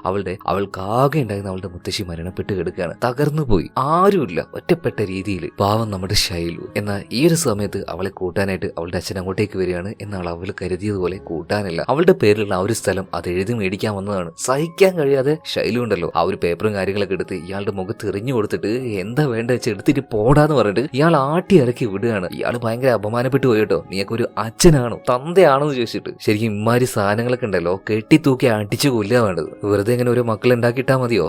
അവരെ നോക്കും കൂടെ വേണ്ടേ? അങ്ങനെ പൂർണ്ണമായിട്ടും ഒറ്റപ്പെട്ട ഒരു ലൈഫിലേക്ക് ശൈലു വരികയാണ്. അവൾക്കായിട്ട് പ്രത്യേകിച്ച് ആഗ്രഹങ്ങളൊന്നുമില്ല. എന്നാൽ ഇതിന്റെ ഇടയിലേക്കാണ് മദൻ വന്നിട്ട് ഇതുപോലുള്ള ആഗ്രഹങ്ങൾ കൊടുക്കാൻ തുടങ്ങിയത്. പക്ഷെ ഒരു പ്രശ്നമുണ്ട്, ശൈലുവിന് എപ്പോഴും ആ ഒരു ഫീലിംഗ്, സെക്സ് ചെയ്യാനുള്ള ആ ഒരു ഫീലിംഗ് അവളുടെ ഉള്ളിലേക്ക് വല്ലാതെ വന്നുകൊണ്ടിരിക്കുകയാണ്. അവൾക്കൊരു ശരീരം ആവശ്യമാണ്. അതുകൊണ്ട് തന്നെ അവൾ എപ്പോഴും സൈറ്റ് അടിക്കുന്ന ഒരു പയ്യനുണ്ടല്ലോ, അവനെ കാണുമ്പോൾ മദനായിട്ട് ശൈലുവിന് തോന്നുകയാണ്. അവനെ കണ്ട് ചിരിച്ചത് കൊണ്ട് തന്നെ പതിയെ ശൈലുവിന്റെ അടുത്തേക്ക് അവൻ വരികയാണ്. അവിടെ വെച്ച് തന്നെ അവനുമായിട്ട് ഭയങ്കര ഇന്റിമേറ്റ് ആയിട്ട് ആ ഒരു റിലേഷൻ നടക്കുകയാണ്. എന്നാൽ ഇതൊരാളുമായിട്ടല്ല, പല ആൾക്കാരുമായിട്ട് ശൈലുവിന് വേണമായിരുന്നു. അവൾക്ക് എപ്പോഴും ഒരു ശരീരം ആവശ്യമാണ്. കാരണം അവളുടെ ആ ഒരു എന്താ പറയാ ആ ഒരു കാമത്തിന്റെ അളവുണ്ടല്ലോ അത് ഭയങ്കര കൂടുതലായിരുന്നു കേട്ടോ. എപ്പോഴും ഇത് അവൾക്ക് ഇങ്ങനെ വേണ്ടി വന്നത്. ശരിക്കും പറഞ്ഞാൽ അവൾക്ക് ഭ്രാന്തിളകാൻ വേണ്ടി തുടങ്ങി. അതിൽ നിന്ന് രക്ഷപ്പെടാൻ വേണ്ടി അവൾ സ്വയം പല കാര്യങ്ങളും ചെയ്യാൻ വേണ്ടി തുടങ്ങുന്നുണ്ട്. എന്നാൽ അതിൽ നിന്നൊന്നും അവൾക്ക് രക്ഷപ്പെടാൻ കഴിയുന്നില്ല. ആ നാട്ടിലെ തന്നെ ഒരു മില്ലിന്റെ ഓണർ ഇയാളും പല തവണയായിട്ട് വന്നിട്ട് ശൈലുവിനെ അങ്ങനെ അബ്യൂസ് ചെയ്യുന്നുണ്ട്. അതായത് ശൈലുവായിട്ട് തന്നെ അങ്ങോട്ടേക്ക് ചെല്ലുന്നതാണ്, സമ്മതം കൊടുക്കുകയാണ്. അങ്ങനെ നാട്ടിലെ മാന്യരി എന്ന് പറയുന്ന പല ആൾക്കാരും ശൈലുവിനെ പല ഭാഗത്ത് വെച്ച്, പാടത്ത് വെച്ച്,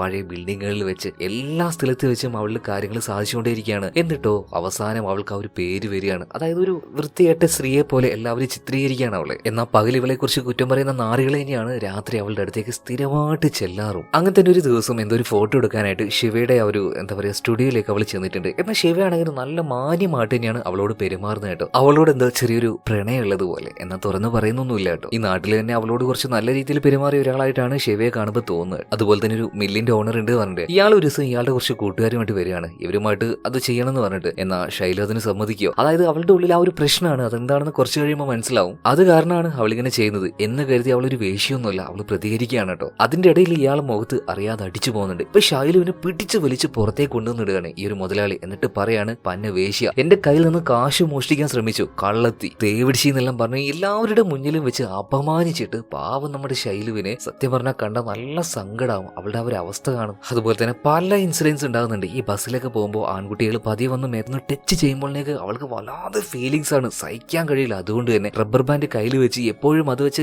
ഞരമ്പിനിട്ട് ഇങ്ങനെ അടിച്ചോണ്ടേയിരിക്കും, ആ ഒരു ഫീലിംഗ് എങ്ങനെങ്കിലും പോകാൻ വേണ്ടിയിട്ട്. പക്ഷെ അവളെ കൊണ്ട് അത് താങ്ങാൻ കഴിയുന്നില്ല. വീണ്ടും വീട്ടിലേക്ക് വരും. രാത്രിയാകുമ്പോൾ എങ്ങോട്ടെങ്കിലൊക്കെ ചെല്ലും. ഈ പകല് കുറ്റം പറഞ്ഞ് നടക്കുന്ന ആൾക്കാർ തന്നെ കുറെ പേരായിട്ട് അവളുടെ അടുത്തേക്ക് വരും. എങ്ങനെ ആ ഒരു പെൺകുട്ടി സഹിക്കുന്നു ആവോ? അതായത് ശരീരത്തിന് ആവശ്യമാണ്, പക്ഷെ മനസ്സുകൊണ്ട് ഇതിനോട് ഭയങ്കര വെറുപ്പാണ്. പിന്നെ അയൽവാസിയായിട്ടുള്ള ഒരു പയ്യനുണ്ടല്ലോ, ഒരു ദിവസം അവനെ വിളിക്കുകയാണ്. എന്നിട്ടൊരു ചാട്ട അവന്റെ കയ്യിൽ കൊടുക്കുന്നുണ്ട്. എന്റെ പുറത്തിട്ട് അടിക്കുന്നു പറയുന്നുണ്ട്, എങ്ങനെയെങ്കിലും ആ ഒരു ഫീലിംഗ് പോകാൻ വേണ്ടിയിട്ട്. എന്നാ ഈ പന്ന നായി അങ്ങനെ ചെയ്യാൻ പാടുണ്ട. ഇവൻ എന്തോ അത് വലിയ എൻജോയ്മെന്റ് പോലെ ആ ഒരു ചാട്ട് വെച്ച് ശൈലുവിനെ അടിച്ചടിച്ചടിച്ച് പാവം ശൈലു അവസാനം വീണ് പോവാണ്. ഇതിനുശേഷം ഇവനങ്ങനെ ആ ഒരു കാമമായിട്ട് വരുന്ന സമയത്ത് ശൈലു ഒരേറ്റ അലറിലാണ്, പോടാന്ന് പറഞ്ഞിട്ട് ഇവൻ ഇറങ്ങി ഓടുന്നുണ്ട്. അതായത് ഇവരുടെയൊക്കെ വിചാരം ഇവര് വലിയ ദേവന്മാരായതുകൊണ്ട് ഇവരെ വിളിച്ചു കയറ്റുന്നയാ. ഇതൊന്നുമല്ല, മറ്റൊരു കാരണമുണ്ട്. അത് കുറച്ച് കഴിയുമ്പോൾ ഞാൻ പറഞ്ഞതുപോലെ മനസ്സിലാവും. അങ്ങനെ ശൈലു ഈ രീതിയിൽ നടക്കുന്നതുകൊണ്ട് തന്നെ എല്ലാവരും അവളെ മോശമായ രീതിയിൽ ചിത്രീകരിക്കുന്നുണ്ട്. വലിയ രീതിയിലൊക്കെ ഓരോന്ന് പറഞ്ഞിട്ട് ഇവരുടെ ആ ഒരു ജമീന്ദാരുണ്ടല്ലോ പ്രകാശ്, ഇയാളോട് ചെന്ന് കാര്യങ്ങൾ പറയണം. പ്രകാശ് നല്ല ദേഷ്യം വരികയാണ്. അങ്ങനെ ഇരിക്കെ ഒരു ദിവസം നമ്മുടെ ഈ ഒരു ശൈലു ഉണ്ടല്ലോ, അവളുടെ മുഖത്ത് എപ്പോഴത്തെയും പോലെ ആ ഒരു വിഷമമൊന്നുമില്ല, ഭയങ്കര സന്തോഷമാണ്. മാത്രമല്ല അവൾ അവളുടെ മുത്തശ്ശിയുടെ അലമാര തുറക്കാണ്. നല്ല മഞ്ഞ നിറമുള്ള ഒരു ധാവണി എടുത്ത് അവൾ അണിയാണ്.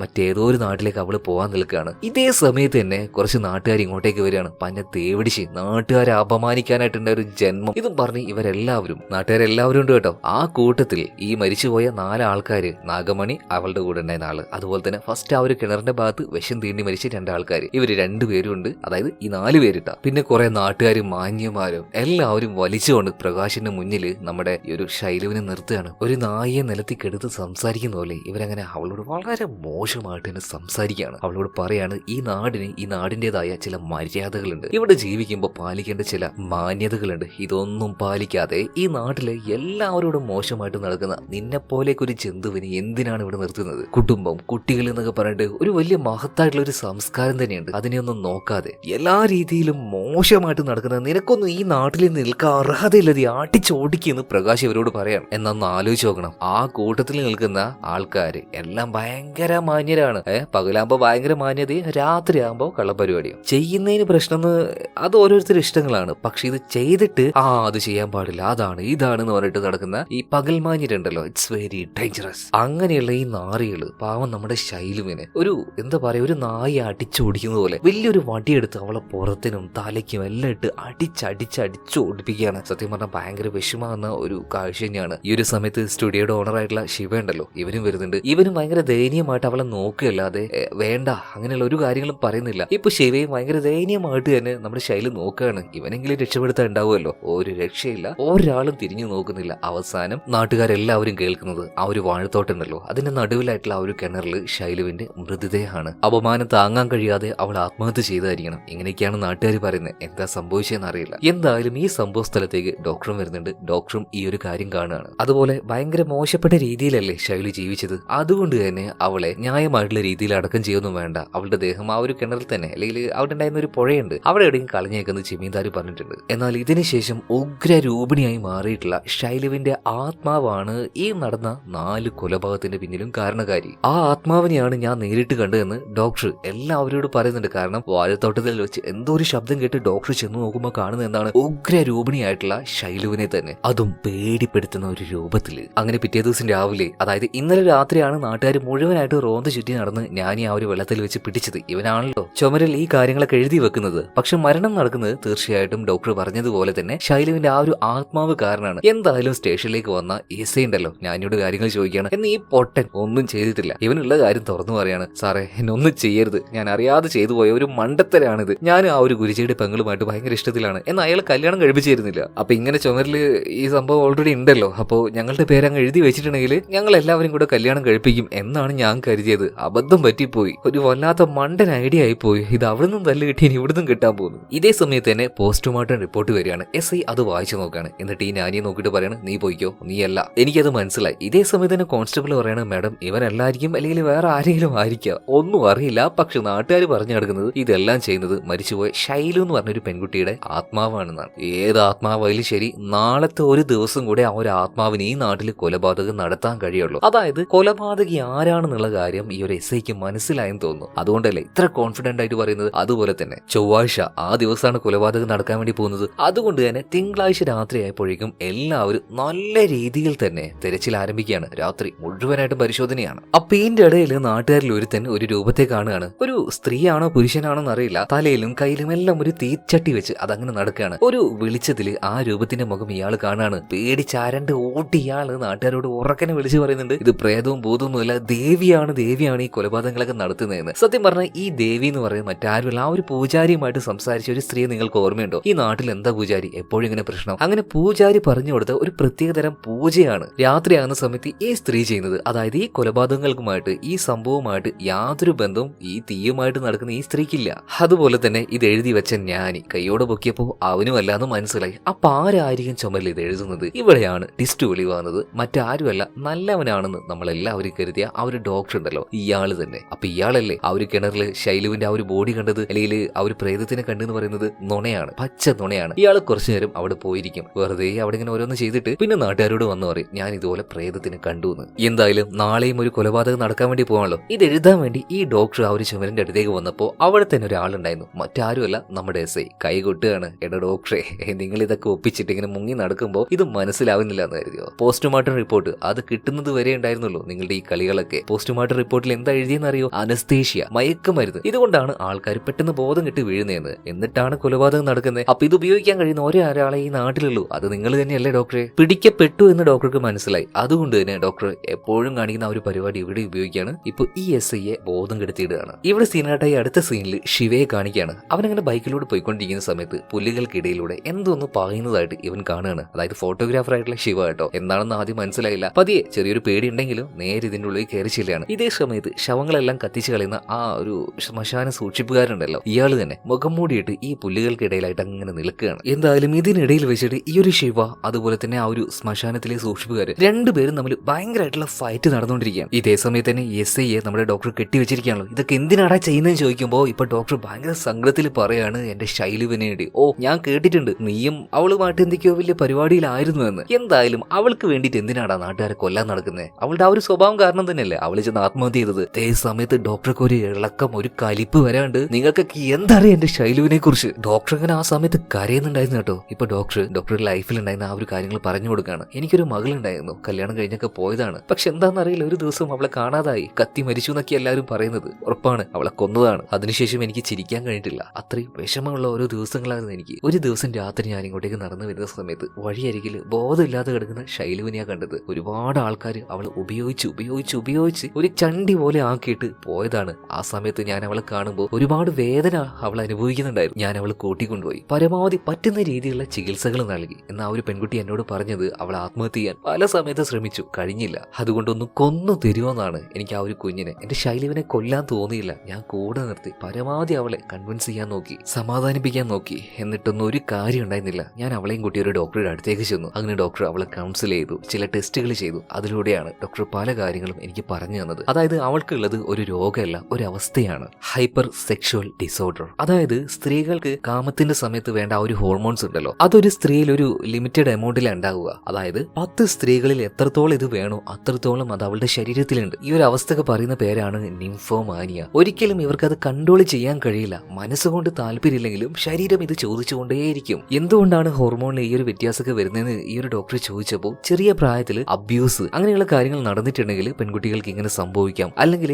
ഏകാന്തത, ഇതെല്ലാം കാരണം ഇതിങ്ങനെ സംഭവിക്കാൻ കഴിയും. എന്താണ് ഡോക്ടർ ഇതിനൊരു പരിഹാരം എന്ന് നമ്മുടെ ഡോക്ടർ ചോദിച്ചപ്പോൾ ആ ഒരു സൈക്കോളജിസ്റ്റ് ആയിട്ടുള്ള ഡോക്ടർ പറഞ്ഞത്, അവൾക്കായിട്ട് ഒരു തുണയുണ്ടാവണം. ഇത് തന്നെ, അല്ലാതെ മറ്റു വഴികളൊന്നുമില്ല. അങ്ങനെ ഡോക്ടർ ഈ കാര്യങ്ങൾ മുഴുവൻ ശൈലുവിനെ പറഞ്ഞ് മനസ്സിലാക്കാൻ നോക്കുന്നുണ്ട്. എന്നാൽ ശൈലുവിന് അറിയാം അവൾക്ക് ഇങ്ങനത്തെ പ്രശ്നങ്ങളുണ്ട്. എന്നാൽ അവൾക്ക് ജീവിക്കാനായിട്ട് ഒരു താല്പര്യമില്ല. മാത്രമല്ല അവളുടെ ഈ ഒരു ശരീരം അല്ലാതെ അവൾ ആഗ്രഹിച്ചുകൊണ്ട് അവളുടെ മനസ്സ് കണ്ടുകൊണ്ട് വരുന്ന ഒരുത്തൻ പോലും ഈ ഒരു നാട്ടിലില്ല. പക്ഷെ അങ്ങനെയായിരുന്നു അവള് വിചാരിച്ചത്. എന്നാൽ അവള് മാത്രം ജീവിതമേ എന്ന് പറഞ്ഞു നടക്കുന്ന ഒരുത്തൻ ഉണ്ടായിരുന്നു ഈ നാട്ടില്. അതാരും അറിഞ്ഞില്ല. അതൊക്കെയാണ് ഈ ചത്തുപോയവർക്ക് പറ്റിയ തെറ്റും ഇനി ചാകാൻ പോകുന്ന രണ്ടുപേർക്ക് പറ്റിയ തെറ്റും. ഇപ്പൊ ആ ഒരു പുൽമേടുണ്ടല്ലോ, ഇതിന്റെ ഉള്ളിൽ വെച്ചിട്ട് ഈ ശിവയുമായിട്ട് ഒരാൾ ഫൈറ്റ് ചെയ്യുന്നില്ലേ, അവസാനം ഒരു കുന്തം ഇവന്റെ നെഞ്ചാങ്കൂട്ടിലേക്ക് തന്നെ കുത്തി കയറ്റിക്കൊണ്ട് കൊന്നിട്ടില്ല, ഏകദേശം ചത്തതുപോലെ ആക്കുകയാണ്. എന്നിട്ട് ഈ കുത്തിയാള് മുഖംമൂടി അഴിക്കുന്നുണ്ട്. മുഖം എല്ലാം പൊള്ളിയിട്ടുള്ള മൂടി നീട്ടി വളർത്തിയ ഒരു മനുഷ്യൻ മറ്റാരുമല്ല, ഇവന്റെ പേര് രവി എന്നാണ്. അതായത് നമ്മുടെ ശൈലുവിന്റെ കളിക്കൂട്ടുകാരൻ. ഇവൻ മരിച്ചു പോയതല്ലേ, മരിച്ചിട്ടില്ല. അന്ന് ആ ഒരു വീടിന് തീ പിടിക്കുന്നതിന്റെ രാവിലെ ഇവര് രണ്ടുപേരും അമ്പലത്തിൽ വെച്ച് സംസാരിക്കുമ്പോൾ അങ്ങോട്ടേക്ക് ബീഡിക്കുറ്റി മേടിക്കാൻ വേണ്ടിയിട്ട് പറഞ്ഞിട്ട് അവന്റെ അച്ഛൻ വന്നിരുന്നില്ലേ. അങ്ങനെ അത് മേടിക്കാനായിട്ട്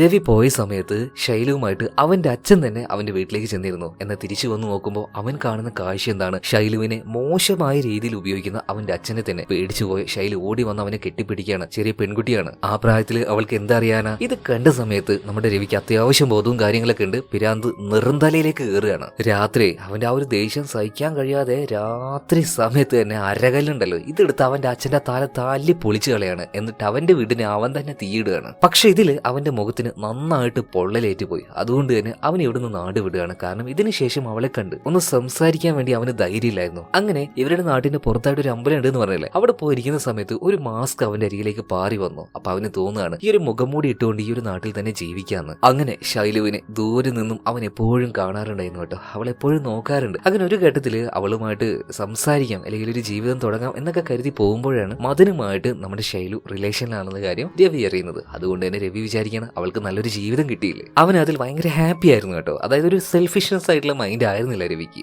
എന്നാൽ കുറച്ച് ദിവസത്തിന് ശേഷം രവി ഈ നാട്ടിലേക്ക് തിരിച്ചു വരുമ്പോൾ കാണുന്നത് ഭയങ്കര മോശമായിട്ടുള്ള അവസ്ഥയിൽ ശൈലുവിനെയാണ്. അവൻ ഇങ്ങനെ മുഖം മൂടിയിട്ട് ഈ ഡോക്ടറുടെ വീട്ടിലാണ് അപ്പൊ ശൈലു നിൽക്കുന്നത്. ഇടക്കിടക്ക് ആ ഒരു വീട്ടിലേക്ക് വന്ന് എത്തി നോക്കുന്നത് ഡോക്ടർ കാണുന്നുണ്ടായിരുന്നു. ഡോക്ടർ പിന്നാലെ ചെന്ന് അവനെ പിടിക്കുകയാണ്, കാര്യങ്ങളൊക്കെ ചോദിച്ചു മനസ്സിലാക്കുകയാണ്. അങ്ങനെയാണ് ശൈലുവേ ജീവിതം എന്ന് പറഞ്ഞു നടക്കുന്ന രവിയെ കുറിച്ച് ഈ ഡോക്ടർ അറിയുന്നത്. അങ്ങനെ ശൈലുവിന്റെ അടുത്തേക്ക് രവിയെ കൊണ്ടുവരികയാണ്. എന്തായിരിക്കും ശൈലുവിന്റെ ആ ഒരു അവസ്ഥ? അവൾ ഉറക്കനെ കാര്യമാണ് അവനെ കെട്ടിപ്പിടിച്ച്, നീ എന്തിനാണ് എന്നെ വിട്ടുപോയത്? എത്രത്തോളം എന്റെ ജീവിതത്തിൽ ഞാൻ ഇത്രയും നാൾ അനുഭവിച്ചു, നീ കണ്ടതല്ലേ, നീ എന്തിനാണ് എന്നെ വിട്ടുപോയത്? എന്തായാലും കഴിഞ്ഞതെല്ലാം കഴിഞ്ഞ് ഡോക്ടർ പറയാണ്, ഇനി നാളെ തന്നെ അധികം വൈകാതെ നിങ്ങളുടെ കല്യാണം എനിക്ക് നടത്തണം, കുട്ടികളെ നിങ്ങൾ ഒരുമിച്ച് ജീവിക്കുക. അങ്ങനെ ആ ഒരു കല്യാണത്തിനുള്ള ചില തയ്യാറെടുപ്പുകൾക്ക് വേണ്ടിയിട്ടാണ് ഈ ഡോക്ടറും അതുപോലെ തന്നെ രവിയും ഈ നാട്ടിൽ നിന്ന് ഒരു 2 ദിവസത്തേക്ക് മാറിയുന്നത്. ചില സാധനങ്ങളൊക്കെ മേടിക്കാൻ വേണ്ടി. അപ്പൊ അവര് വരുന്ന അന്നേ ദിവസമാണ് നമ്മുടെ ശൈലു നല്ല വസ്ത്രവും കാര്യങ്ങളൊക്കെ ഇട്ടിട്ട് നല്ല സന്തോഷത്തിൽ അവളുടെ മുഖത്ത് ആ ഒരു വിഷമെല്ലാം കളഞ്ഞ് വീട്ടിലിരിക്കുന്നുണ്ടായിരുന്നത്. അപ്പോഴാണല്ലോ നമ്മുടെ ശൈലുവിനെ നാട്ടുകാർ വിചാരണ ചെയ്തതും അടിച്ചോടിപ്പിച്ചതും അവസാനം അവള് മരണപ്പെട്ടതും. എന്തായാലും പുറംനാട്ട് പോയിട്ട് തിരിച്ചു വരുന്ന ഡോക്ടർ അതുപോലെ തന്നെ രവി എന്തായാലും കാര്യങ്ങളൊക്കെ SIയോട് പറയാണ്. അങ്ങനെ ആ ഒരു ബസ് വന്നിറങ്ങിയ ഞങ്ങള് അവരുടെ 2 പേരുടെ ഉള്ളിലും അത്രയും ആഗ്രഹമായിരുന്നു. പക്ഷെ ആ നാട്ടിലേക്ക് തിരിച്ചെത്തിയ സമയത്ത് എന്നെയും അതുപോലെ തന്നെ രവി ഞെട്ടിച്ചൊരു വാർത്തയാണ് ഞങ്ങൾ കേട്ടത്. അതായത് വാഴത്തോട്ടത്തിൽ കിണറിന്റെ അരികിലായിട്ട് ശൈലു മരണപ്പെട്ട് കിടക്കുന്നുണ്ടെന്ന്. സത്യം പറഞ്ഞാൽ രവി അത് വല്ലാതെ തകർത്ത് കളഞ്ഞു. അതുപോലെ തന്നെ എന്നെ ഇപ്പൊ SI ചോദിക്കുകയാണ്, ഇതുപോലെ ഓരോന്ന് കാട്ടിക്കുട്ടി ഭ്രാന്തായി ആത്മഹത്യ ചെയ്തതിന് നിങ്ങൾ എന്തിനാണ് നാട്ടുകാരെ കൊല്ലാൻ നടക്കുന്നത്? ഇതേ സമയത്തിന്റെ കലിപ്പിൽ ഡോക്ടർ പറയാണ് അവള് മരിച്ചതല്ല, ആത്മഹത്യ ചെയ്തതല്ല, 6 പേര് ചേർന്ന് അവളെ കൊന്നു കളഞ്ഞതാണ്. അതിൽ 4 പേരെ ഞാൻ തട്ടി, ഞാനല്ല. ആരായിരിക്കും തട്ടിയിട്ടുണ്ടാവുക എന്ന് നിങ്ങൾക്കറിയാലോ SI? രവി തന്നെ. ശൈലു മാത്രമാണ് ജീവിതം എന്ന് പറഞ്ഞ നടക്കുന്ന അവന് ശൈലുവിന് ആരെങ്കിലും എന്താ ചെയ്തവരെ സഹിക്കാൻ കഴിയാത്തവന് അവളെ കൊന്നിട്ടുണ്ടെങ്കിൽ അവൻ നോക്കി നിൽക്കുവോ? ആ മരിച്ചുപോയ 4 പേരെയും ക്രൂരമായിട്ട് കൊന്ന് കെട്ടിത്തൂക്കിയതും വിഷം കൊടുത്ത് കൊന്നതും എല്ലാം അവൻ തന്നെയാണ്, രവി. ഇനി 5ാമത്തെ ആള് ആ ഒരു സ്റ്റുഡിയോയുടെ ഓണർ ഉണ്ടല്ലോ, ശിവ, അവൻ ഓൾറെഡി രവി കൊന്നിട്ടുണ്ടാവും. ഈ പറഞ്ഞതുപോലെ തന്നെ ജീവനോടെ ഒരു കുഴി കുഴിച്ചിട്ട് ഓൾറെഡി ആ ഒരു കുന്തം അവന്റെ നെഞ്ച് കയറി കിടക്കുന്നുണ്ട്. ആ ഒരു കുഴിയിലേക്ക് മണ്ണിട്ട് മൂടുകയാണ്.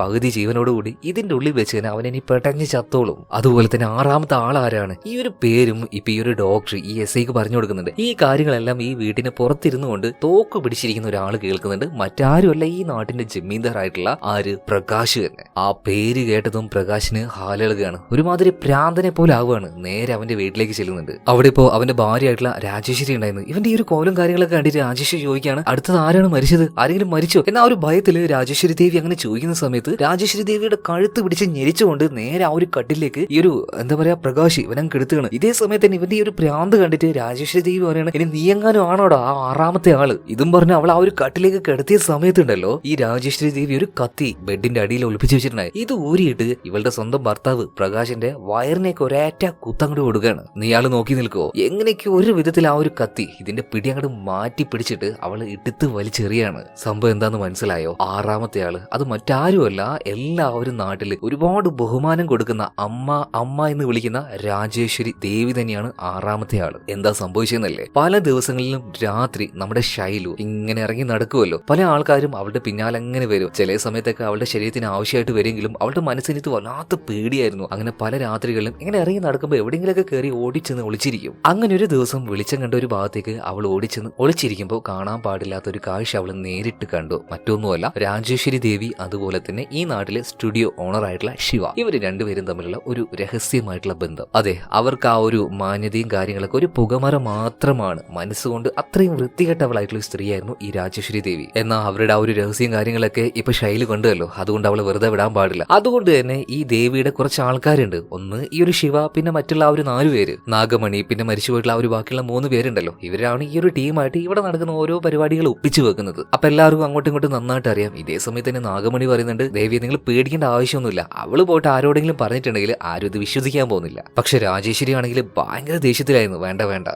അവള് അടിയേറ്റ മുറുകനെ പോലെയാണ്, എങ്ങനെയെങ്കിലും ഒരു ദിവസം നമുക്ക് പണിയായിട്ട് വരും. അങ്ങനെ ഈ രാജേശ്വരി ദേവി പറഞ്ഞിട്ടാണ് നാട്ടുകാരെ കൊണ്ട് ജമീന്ദാരുടെ മുന്നിലേക്ക് നമ്മുടെ ഈ ഒരു ശൈലുവിനെ വലിച്ചേച്ച് കൊണ്ടുവന്നതും അവസാനം പട്ടിയെ തല്ലുന്ന പോലെ തല്ലി അവൾ ഇവിടുന്ന് ഓടിപ്പിച്ചതും. അങ്ങനെ എല്ലാ നാട്ടുകാരും പോയി കഴിഞ്ഞതിന് ശേഷം ഇവർ 5 പേര് ചേർന്നിട്ട്, കൂട്ടത്തിൽ ഈ ശിവയുണ്ട്, ആ ഒരു കിണറിന്റെ അരികിലേക്ക് പാവം നമ്മുടെ ശൈലുവിനെ വലിച്ചു കൊണ്ടുവന്നു. എന്നാൽ ഈ ശിവയ്ക്കുണ്ടല്ലോ പ്രണയം ഒന്നും ആയിരുന്നില്ല, പക്ക കാമം തന്നെയായിരുന്നു. അവൻ ഇവിടെ വെച്ചും അവളെ അബ്യൂസ് ചെയ്യാൻ നോക്കുമ്പോൾ അങ്ങോട്ടേക്ക് രാജേശ്വരി വരികയാണ്. അവളെ വെറുതെ വിടാൻ വേണ്ടി പറയാണ്. രാജേശ്വരിയുടെ മുഖത്ത് ആ ഒരു ക്രൂര ഭാവം ഉണ്ടല്ലോ, അത് ഇവിടെ വെച്ച് നമ്മളെ കാണിക്കുന്നുണ്ട്. അവളുടെ കാല് പിടിച്ചുകൊണ്ട് നമ്മുടെ ശൈലു പറയുന്നുണ്ട്, ഞാൻ ഈ നാട്ടിൽ നിൽക്കാൻ പോകുന്നില്ല, ഞാൻ കണ്ട കാര്യം ആരോടും പറയൂല, എന്നെ ഒന്ന് വിട്, എനിക്ക് ജീവിക്കാനുള്ള ഒരു കൊതി അതിപ്പോ വന്നിട്ടുണ്ട്, എന്റെ കൂടെ ഒരാളുണ്ട്, എന്നെ വെറുതെ വിടുവോ. കരഞ്ഞുകൊണ്ട് തന്നെ ആ ഒരു രാജേശ്വരിയുടെ കാല് പിടിച്ചുകൊണ്ട് അവൾ പറയുന്നുണ്ടെങ്കിലും രാജേശ്വരി അത് കേൾക്കുന്നില്ല. അവളുടെ കഴുത്ത് ഞെരിച്ച് കയറ് മുറിക്ക് കൊല്ലാൻ വേണ്ടി ഇപ്പൊ ശിവയോട് പറയാണ്. അങ്ങനെ ശിവയാണ് അവളെ കഴുത്ത് ഇറുക്കിക്കൊണ്ട് അവിടെ വെച്ച് കൊന്നുകളയുന്നത്. അങ്ങനെ ഇവരെല്ലാവരും ചേർന്ന് ആ ഒരു കിണറ്റിലേക്ക് പാവം നമ്മുടെ ശൈലുവിന്റെ ആ ഒരു ബോഡി എടുത്ത് എറിയാണ്. ഇതിനുശേഷമാണ് നാട്ടുകാർ ശൈലു മരണപ്പെട്ടെന്ന കാര്യം അറിയുന്നതും അതുപോലെ തന്നെ പുറംനാട്ടിൽ പോയിട്ട് വന്ന നമ്മുടെ രവി ഡോക്ടർ ഈ കാര്യങ്ങളൊക്കെ നേരിട്ട് കാണുന്നതും. സോ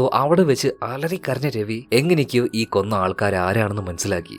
അതിന്റെ പിന്നിലും വേറെ ഒരു ട്വിസ്റ്റ് ഉണ്ട്. ഇപ്പൊ ഈ കാര്യങ്ങളൊക്കെ ഈ ഡോക്ടർ ഉണ്ടല്ലോ SIയോട് പറഞ്ഞു കഴിഞ്ഞു. ഇപ്പോ ഡോക്ടർ പറയാണ്, ഇനി അടുത്ത ആളെ കൊല്ലാനുള്ള സമയമായിട്ടുണ്ട്, ഞാൻ അങ്ങോട്ടേക്ക് പോവാണ്. ഇതേ സമയത്ത് തന്നെ ആറാമത്തെ ആളായിട്ടുള്ള രാജേശ്വരി ദേവിയെ കാണിക്കാണ്. ഇവരാണെങ്കിൽ കള്ളി വെളിച്ചത്തായി എന്ന് മനസ്സിലാക്കിയപ്പോൾ പ്രകാശിന്റെ വയറ്റത്തേക്ക്, അതായത് ഭർത്താവിന്റെ വയറ്റത്തേക്ക് തന്നെ ഒരു കുത്തു കൊടുത്തില്ലേ. എന്നാൽ പ്രകാശ് ആ ഒരു കത്തിയെല്ലാം പിടിച്ച് മേടിച്ച് ഈ ഒരു രാജേശ്വരി ദേവിയെ തന്നെ എടുത്തിട്ട് ഒരേറ്റ ഏറ് കൊടുക്കുകയാണ്. എങ്ങോട്ടേക്ക്? ഇവരുടെ ആ ഒരു വീടിന്റെ മുകളിൽ നിന്നും താഴേക്ക്. എന്നാൽ മരിച്ചിട്ടില്ല. അവരങ്ങനെ എഴുന്നേൽക്കാൻ പോലും പറ്റാതെ അങ്ങനെ കിടന്ന് പെട്ടച്ചുകൊണ്ടിരിക്കുകയാണ്. ഇതേ സമയത്ത് തന്നെ ഈ പ്രകാശിനെ നമ്മൾ നോക്കണം. അതായത് കഥയുടെ പല ഭാഗത്തായിട്ട് നമ്മൾ വിചാരിക്കുന്നത് ഒട്ടും ന്യായമില്ലാത്ത ഒരു വൃത്തികെട്ട ദൈവങ്ങളെല്ലാം പുച്ഛിച്ച് കളയുന്ന ഒരു മനുഷ്യനായിട്ടാണ് ഇയാളെ കാണുമ്പോൾ തോന്നുന്നത്. പക്ഷെ ഉള്ളില് ഒരു ന്യായമുള്ള ഒരു മനുഷ്യൻ തന്നെയാണ് ഈ ഒരു പ്രകാശ്. പ്രകാശ് താഴോട്ട് വരികയാണ്. വരുമ്പോ ഇയാളുടെ കയ്യിൽ ഒരു മണ്ണെണ്ണയുടെ ക്യാനും ഉണ്ടായിരുന്നു. എന്നിട്ട് ഇയാളോട് പറയാണ്, എത്രത്തോളം ആൾക്കാർ ഈ നാട്ടിൽ നിന്നെ റെസ്പെക്ട് ചെയ്യുന്നുണ്ട്, എനിക്ക് തരുന്നതിനെക്കാട്ടും ബഹുമാനം നിനക്ക് തരുന്നില്ലേ? അമ്മയെന്നല്ലേ നിന്നെ വിളിച്ചിരുന്നത്. എന്ന് ഈ നാട്ടുകാരെ മുഴുവൻ വഞ്ചിച്ചുകൊണ്ട് ഒരു പാവം പെൺകുട്ടിയെ ക്രൂരമായിട്ട് നീ കൊന്നു കളഞ്ഞില്ലേ, നിനക്കൊന്നും ജീവിച്ചിരിക്കാനുള്ള അർഹതയില്ലേ, മാനം കെട്ടവളെ. ഇതും പറഞ്ഞിട്ട് ആ ഒരു മണ്ണെണ്ണ മുഴുവനായിട്ടും ഈ സ്ത്രീയുടെ മുകളിലേക്ക് അങ്ങ് ഒഴിക്കുകയാണ്. പിന്നീട് പച്ചക്ക് തന്നെ രാജേശ്വരി തീ കൊടുത്ത് കൊന്നു കളയുന്നുണ്ട്. ഈ ഒരു കാഴ്ച ഡോക്ടർ കാണുകയാണ്. ഞാൻ ചെയ്യേണ്ട ജോലി എന്താ ഇയാൾ ചെയ്യുന്നത്? എന്തായാലും ആറാമത്തെ ആളും മരിച്ചു കഴിഞ്ഞു എന്ന് നമ്മുടെ രവിക്ക് മനസ്സിലായി. ഇനി ശൈലു ഇല്ലാത്ത ഈ രോഗത്തിൽ എന്തിനാ ഞാൻ ജീവിക്കുന്നത്? ആ കിണറിന്റെ അടുത്തേക്ക് അവൻ ചെല്ലുകയാണ്. ചാടി ചാവാൻ നോക്കുന്നുണ്ട്. ഇതേ സമയത്ത് തന്നെ ആ ഒരു കറുത്ത നായ അവിടെ നിൽക്കുന്നുണ്ട് കേട്ടോ. ചാവണ്ട എന്ന രീതിയിൽ അത് നോക്കുകയാണ്. പക്ഷെ നമ്മുടെ രവിക്ക് മടുത്തു പോയിട്ടുണ്ടായിരുന്നു. അവളില്ലാതെ പറ്റില്ല. അവനും ആ ഒരു കിണറ്റിലേക്ക് ചാടി അവസാനം ആത്മഹത്യ ചെയ്യാണ്. പിറ്റേ ദിവസം രാവിലെ നാട്ടുകാരൊക്കെ അറിയുന്നത് ഒരു വാർത്ത കേട്ടിട്ടാണ്. അതായത് രാജേശ്വരി ദേവി തീ പിടിച്ചു മരിച്ചിരിക്കുന്നു. എല്ലാ നാട്ടുകാരോടും പ്രകാശ് ഇപ്പൊ പറഞ്ഞ എന്താ അറിയോ? തുടർച്ചയായി നടക്കുന്ന ദുർമരണങ്ങൾ ഇതെല്ലാം മാറാൻ വേണ്ടി രാജേശ്വരി സ്വയമായിട്ടൊരു യാഗം ചെയ്തിട്ട് അവരുടെ ജീവൻ തന്നെ നാട്ടുകാർക്ക് വേണ്ടി ത്യാഗം ചെയ്താന്നാ. ഇതെല്ലാം കേട്ട സമയത്ത് ഉള്ളിലേക്ക് വന്ന ഇയാളുടെ വയറ്റിൽ ഓൾറെഡി മുറിവുണ്ടായല്ലോ. ഇതെല്ലാം കെട്ടിക്കൊടുക്കാൻ വന്ന ഡോക്ടർ പ്രകാശിനോട് ചോദിക്കുകയാണ്, എന്തിനാണ്? അവൾ അത്രയും മോശപ്പെട്ടവളാണെന്ന് അറിയാലോ, പിന്നെ എന്തിനെങ്ങനെ ചെയ്തത്? ഇപ്പൊ പ്രകാശ് പറയാണ്, നാട്ടുകാരെല്ലാവരും ബഹുമാനിക്കുന്ന സ്ത്രീയായിരുന്നു എന്റെ ഭാര്യ. പക്ഷെ അവളും ഈ രീതിയിൽ തെറ്റ് ചെയ്യുന്ന ആളാണെന്ന് നാട്ടുകാർക്ക് മനസ്സിലായാൽ എല്ലാവരുടെ ഉള്ളിൽ ആ ഒരു പേടിയൊക്കെ പോകും. എല്ലാവരും അലസരാവാൻ തുടങ്ങും. ഏറ്റവും മോശമായ രീതിയിലേക്ക് ആൾക്കാർ വരും. അതുകൊണ്ട് ആ ഒരു പേടി എല്ലാവരുടെ ഉള്ളിലും ഉണ്ടായിക്കോട്ടെ. ഇനിയെങ്കിലും കുറച്ച് നന്നായിട്ട് ഈ ആൾക്കാരെ ജീവിക്കട്ടെ. എന്തായാലും ഒന്നും മിണ്ടാതെ പിന്നീട് ഡോക്ടർ പോകുന്ന സമയത്ത് ഇപ്പൊ പ്രകാശ് ചോദിക്കുകയാണ്, അല്ല ഈ 6 പേര് ചേർന്നിട്ട് ശൈലുവിനെ കൊല്ലുന്ന കാര്യം അത് നിങ്ങൾ കണ്ടിട്ടില്ലല്ലോ, ഇതെങ്ങനെയാണ് ഈ ഒരു വിവരം നിങ്ങൾ അറിഞ്ഞെന്ന് ചോദിക്കുമ്പോൾ അതൊക്കെ ഉണ്ട്, ഇത് പറഞ്ഞിട്ട് ഡോക്ടർ പോവാണ്. അപ്പൊ ഞാൻ പറഞ്ഞല്ലോ കഥയുടെ അവസാനം വെച്ചൊരു ക്ലൈമാക്സ് ഉണ്ടാവുന്ന ആ ക്ലൈമാക്സ് എന്താണെന്ന് ഇവിടെ കാണിക്കുകയാണ്. കഥയുടെ പല ഭാഗത്തായിട്ടും കണ്ണ് കാണാതെ നടക്കുന്ന ഒരുത്തനുണ്ടായിരുന്നല്ലോ സുനി, അവന് കണ്ണ് നന്നായിട്ട് കാണാം. എന്ന കണ്ണ് കാണില്ല എന്ന പേര് പറയുകയാണെങ്കിൽ അവന് പല വീട്ടിൽ നിന്നും ഭക്ഷണം ഫ്രീ ആയിട്ട് കിട്ടും, കൂടെ നടന്ന് കള്ള് മേടിച്ചു കൊടുക്കാനും ആൾക്കാരുണ്ട്. സോ അതുകൊണ്ട് കണ്ണ് പൊട്ടനായിട്ട് അവൻ അഭിനയിക്കായിരുന്നു. അങ്ങനെ ആരോ മേടിച്ചു കൊടുത്ത കള്ളുണ്ടല്ലോ, അത് ആ ഒരു വാഴത്തോട്ടത്തിൽ വെച്ച് കുടിച്ചുകൊണ്ടിരിക്കുന്ന സമയത്താണ് അവൻ ഈ ഒരു കാഴ്ച കാണുന്നത്. അതായത് രാജേശ്വരി ദേവി ബാക്കിയുള്ള 5 ആൾക്കാർ ഇവരെല്ലാവരും ചേർന്ന് ശൈലുവിനെ കൊല്ലുന്ന ആ ഒരു കാര്യം. അപ്പൊ അവസാനം കാണിക്കുന്നത് ഈ ഉഡായിപ്പനുണ്ടല്ലോ സുനി. ഇവൻ അങ്ങനെ അവന്റെ ആ ഒരു കണ്ണ് മാറുന്ന ആ ഒരു ട്രാൻസ്ഫോർമേഷൻ സീന് അതൊന്നും നോക്കിയേ. കള്ള് കുടിക്കാൻ സമയത്ത് കണ്ണ് നോർമലായിട്ട് പിടിക്കും, നന്നായിട്ട് കള്ളൊന്ന് കുടിച്ചതിന് ശേഷം ചുറ്റും നോക്കും, ആരും ഇല്ലാന്ന് കണ്ടതിന് ശേഷം കണ്ണ് പഴയതുപോലെ തന്നെ കുരുടനെ പോലെ ആക്കും. സോ ഇത്രയും കാണിച്ചുകൊണ്ടാണ് സിനിമ ഇവിടെ തീരുന്നത്. എങ്ങനെ കഥ ഇഷ്ടമായോ? ഇഷ്ടമായ തീർച്ചയായിട്ടും നമ്മുടെ ചാനൽ ഒന്ന് സബ്സ്ക്രൈബ് ചെയ്യുക, വീഡിയോ ലൈക്ക് ചെയ്യുക. വീണ്ടും മറ്റൊരു കഥയുമായിട്ട് നാളെ തന്നെ ഞാൻ വരുന്നതാണ്. അപ്പൊ ഓക്കെ, ബൈ.